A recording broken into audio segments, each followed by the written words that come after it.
बिस्मिल्लाहिर्रहमानिर्रहीम अस्सलाम वालेकुम। पूरा मुल्क इस वक्त सरापा एहतजाज है, यानी मुल्क का कोई कोना ऐसा नहीं है कि जहां पर एहतजाज ना हो रहा हो, क्योंकि इस दफा जो बिल आया है, सिर्फ अगर हम आज़ाद कश्मीर की बात करें तो लोगों ने तकरीबन 8 करोड़ रुपए के जो बिल हैं वो जला दिए हैं। ये कभी पाकिस्तान की तारीख में नहीं हुआ कि लोगों ने कहा है कि हमने बिल देना ही नहीं है। आप बताएं आप किस तरह करेंगे? आप जरा देखिए, इस वक्त पूरे मुल्क के अंदर एहतजाज की लहर इतनी ज्यादा बढ़ चुकी है, इतनी ज्यादा बढ़ चुकी है। क्या गुजरांवाला, क्या पिंडी, क्या सरगोदा, आप देख ले, तौनसा से लेकर हर जगह पर लोग इस वक्त सड़कों पर निकले और वो कह रहे हैं जो मर्जी हो जाए, इस दफा हमने बिल नहीं जमा करवाना, चाहे पूरे का पूरा मुल्क इस दफा बिजली काट दे, लेकिन बिल जमा नहीं करवाना। दूसरी चीज हो ये रहा है कि आप एक तो बिल नहीं जमा करवा रहे, आप कह रहे एहतजाज कर रहे, दूसरा उन लोगों ने फैसला कर लिया है कि हमने किसी सूरत वापडा के एम्प्लॉय को बिजली नहीं काटने देनी।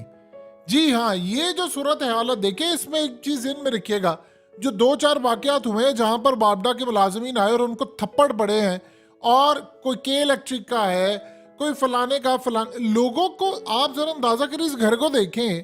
अगर एक छोटा सा घर है और उसका बिल कोई 40,000 है, कोई 50,000 है, किसी का 38,000 है, तो आप बताइए वो कैसे अफोर्ड करेंगे? यानी इतना बिल। और अभी सूरत हाल ये है कि मजीद जो अगले महीने आएगा वो इससे दुगना होगा। लोग कह रहे हैं कि हम लाइटें बंद कर रहे हैं, बिजली कम कर रहे हैं, लेकिन हो ये नहीं पा रहा। और दूसरी बात ये है कि एक अल्टरनेट था जी, वो सोलर लेंगे, उसके अंदर भी माफिया सारा घुस गया है और वो भी सारे का सारा तहस नहस कर दी। इवन के कई घरों के अंदर जो सोलर लगा हुआ है वहां पर भी बिल भेजे जा रहे, वो जी हमने रिकवरी करनी है, वो फलाना करना है। लोगों की असल में मिसाल के तौर पर एक बंदा अगर किसी भी जगह पर, एक गरीब बेचारा मजदूर, वो रोज का 1,000 रुपया कमाता है, आप बताएं वो कैसे 40,000 का बिल देगा? लोगों ने बताया है कि हम सिर्फ एक पंखा और 2 एनर्जी सेवर चलाते हैं तो हमारा 15-15 हजार रुपया बिल आया है। इमेजिन कर लें कि जिन घरों के अंदर एसी चले उनका क्या हाल है। या तो मीटर रीडर से सेटिंग हुई पड़ी है तो वो वहां पर आता है और आपके साथ सारी मिली भगत अंदर खाते चली है। लाइन लॉसेस भी चल रहे हैं, बिजली चोरी भी चल रही है, बिजली चोरी बढ़ती जा रही है। अब मजे का मामला ये है कि उसके बावजूद बिल इतना ज्यादा आ रहा है। और दूसरा जो मीटर रीडर 2 नंबर काम करता है, उसका बताइए आप क्या हिसाब रखेंगे? यानी ऐसी सूरत हाल में ना तो हम लोगों ने कभी मुड़कर देखा है कि पाकिस्तान का माजी क्या था। अब असल में आप सोचिए जरा कि अगर सिर्फ आज़ाद कश्मीर से 8 करोड़ के बिल जलाए गए हैं और उसके बाद लोग कह रहे हैं कि बिल नहीं दे रहा, तो आपके हर एरिया से जब रिकवरी नहीं होगी तो उसके बाद फिर सिस्टम कैसे चलेगा? जब लोग कह रहे हैं कि भाई जो मर्जी कर लो आप, हमने बिल नहीं देना। देखिए, सिर्फ इस वक्त अगर कोई खुशहाल है तो वो लोग हैं जो सरकारी ओहदों पर बैठे हैं, जिनको अवाम के टैक्स के पैसों से मुफ्त की बिजली मिल रही है, वो मजे में बैठे हुए, उनका कोई बिल नहीं आ रहा। उनकी तरफ से यूनिट 50 का है, 1000 का, उनको क्या फर्क पड़ता है, उनको फ्री यूनिट्स मिल रहे हैं। तो यानी आप अंदाजा कर ले कि वो सारे के सारे इंजॉय करें, यूनिट्स पूरे पूरे मजे ले रहे हैं। आप सोचो जरा, घर के जनरेटर तक इनको दिए हुए अवाम के टैक्स के पैसों से, और बदले में अवाम को क्या मिल रहा है? अब आप देखिए, अगर यूरोप या किसी जगह पर जज को अवाम के पैसों से तनख्वाह मिलती है तो उन ममालिक में जाकर देख ले इंसाफ का मैार, को दूसरे नंबर पर है, को तीसरे नंबर पर है, को पहले नंबर पर है। आप जापान में देख ले, ईमानदारी में वो नंबर 1 है। किसी जगह आप जाकर देख ले, लोगों को टैक्स जा रहा है तो वो कहते हैं ठीक है यार, हमें क्या मसला है, हमें इंसाफ भी तो मिल रहा है ना, हमारी पढ़ाई बच्चों की भी तो फ्री है। ना बच्चों की पढ़ाई फ्री है, ना लोगों का खाना पीना ठीक है, तो बताएं लोग करें तो क्या करें? मर जाएं लोग फिर, यानी कैसे सिस्टम चलाएंगे? और दूसरी सबसे बड़ी बात यह है कि अब जो तूफान मजीद उठने वाला वो क्या है?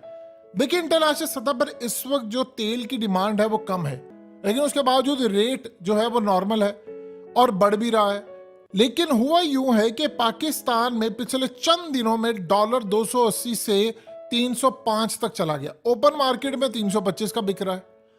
आप अंदाजा कीजिए जरा कि 300 प्लस डॉलर चला गया है, उसका नुकसान क्या है? उसका नुकसान है कि आपकी बिजली की कॉस्ट बढ़ेगी। आप पेट्रोल की जो कीमत है वो कम से कम 25 रुपए एक्सपेक्ट करें मजीद बढ़ने जा रही, और अगर ये डॉलर का रेट मजीद ऊपर जाता है तो आप 40-50 रुपए मजीद एक्सपेक्ट करें। आप बताएं कि 400 रुपए पर पेट्रोल लेकर जाना है तो करना क्या है? जहर पी ले लोग। नहीं, करना क्या है, समझ से बाहर है कि अगर पेट्रोल इतना महंगा हो रहा है और बिजली के बिल जो है वो लोग जला रहे हैं, लोग कह रहे हैं यार घरों में हम लोग क्या करें। आप जानते हैं कि इसमें एक बड़ी अजीबोगरीब सूरत हाल है। आप अपना घर बंद करके चले जाएं कहीं पर भी, पूरा घर पूरा महीना ना करें, आपको हजारों का बिल आ जाएगा। वो कहेंगे जी पीछे से हमें ऑर्डर, कहेंगे यार हमने इस्तेमाल ही नहीं किया, हम क्यों दें। नहीं जी, वो पीछे से ऑर्डर है, आप अगली दफा यूज करेंगे, हम एडजस्ट कर देंगे। ये आपके मुल्क के अंदर होता है। यानी वो कह रहा है, देखिए ना, अगर एक एरिया है उसमें हराम खोरों की जो बिजली है वो मुफ्त है, और उन हराम खोरों की बिजली हजारों यूनिट्स है, लाखों यूनिट्स में जाते इस तरह के लोग, तो अब एक एरिया के अंदर रिकवरी कैसे वो करेंगे।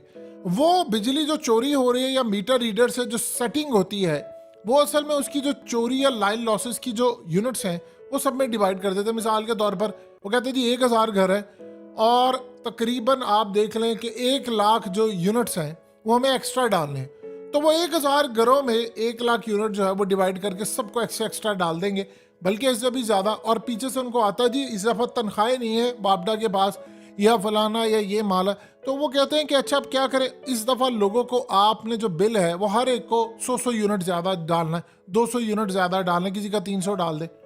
और होता क्या है कि वही मामला होता है, 12 तारीख की रीडिंग है, वो 20 तारीख को लेकर जाकर वो डाल देते हैं। और इतनी बुरी सूरत हाल है, इतने वेज है करप्शन करने के, मीटर पीछे भी हो जाते हैं। ये सबको पता है कि मीटर पीछे होते हैं, कैसे मामला। यानी आप देख लें कि लोग बेचारे अब क्या करें। अभी हाल ही एक वाकया हुआ है कि जिसमें एक शख्स ने अपनी जान ले ली है, और वो इतना दर्दनाक वाकया है कि उसका बिजली का बिल आया तकरीबन पिछली दफा 23,000 रुपये, उसने अपनी बाइक बेच दी और बेचकर बिल अदा किया, और इस दफा उसका बिल आया 26,000, उसने अपनी जान ही ले ली है। यानी आप खुदा का खौफ करें, किस मुल्क के अंदर लोग कह रहे हैं कि आप पूछे ना हम क्या क्या बेच रहे हैं। कभी आपने देखा था पाकिस्तान में ये टाइम आएगा लोग घरों के बर्तन बेच रहे हैं, जाकर पूछे तो सही किसी गरीब से, वो घरों के बर्तन बेच रहे हैं। इतना जुल्म, इतना जुल्म, घरों के आप बर्तन बेच रहे हैं। ये कभी भी नहीं हुआ कि आपको घर के बर्तन बेचने पड़ गए हो। आप देखिए, अच्छा है बुरा, लोग जो ज़कात देते थे वो खुद ज़कात के मुस्तहिक हो गए हैं, और हमें कहा जा रहा है क्या हुआ, मुल्क छोड़कर लोग जा रहे हैं, चले जाए। इंडिया में भी तो गए थे ना 60 की दहाई में, और आज देख ले वो इंडिया के लिए बाहर काम कर रहे हैं। दुनिया में कभी कोई ऐसा बेहिस मामला हुआ है किसी जगह कि आपके लोग मरे और आप कहते ठीक है यार, अगर हो रहा है लोग छोड़कर चले जाए। आपके मुल्क में बड़े बड़े लोग बयान दे कि यार ठीक है छोड़कर जाना चाहते हैं तो चले जाए, क्या हुआ, 40-50 साल बाद उनको एहसास हो जाएगा तो वो आ जाएंगे। और भाई इंडिया तरक्की कर रहा था और तरक्की कर रहा है। ये जो चांद पर वो पहुंचे हैं वो 75 साल की उनकी मेहनत है। रशिया नहीं पहुंच पाया दोबारा, उसका 2-3 दिन पहले क्रैश हो गया था। ये जिस जगह गए वहां तो ना चाइना पहुंच पाया ना अमेरिका पहुंच पाया, वो इतनी खतरनाक जगह है। उन्होंने 75 साल मेहनत की है, 75 साल मेहनत की है। मीडिया टीवी चैनल्स आपसे पहले थे। 2004 में 3G नेटवर्क भारत में आता है, आपके मुल्क में 2015 में आता है। फर्क देखिए जरा, अमेरिका में 2001 में आया था, और उसके बाद वो कहां से कहां चले गए, आप कहां पर हैं। आपके मुल्क में पेपाल नहीं है, बातें करते हैं हम लोग आसमान पर जाने की, फलाना करने की।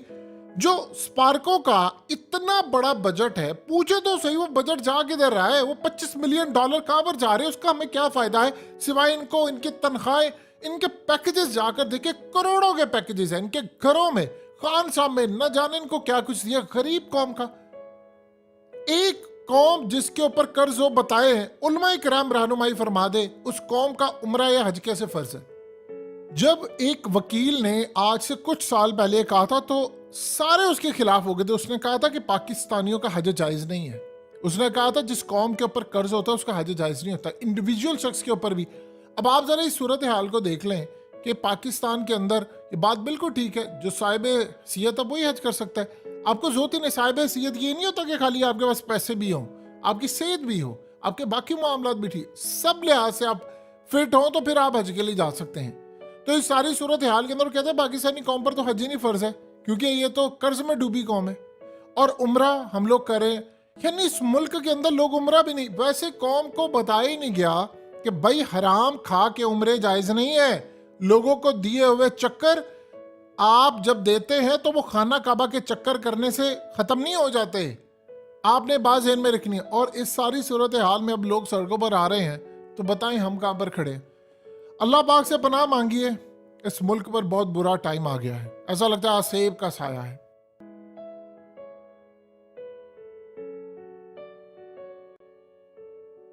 हकीकत टीवी को सब्सक्राइब करना मत भूलें, वीडियो को लाइक करें, शेयर करें और कमेंट सेक्शन में अपनी राय का इजहार जरूर करें।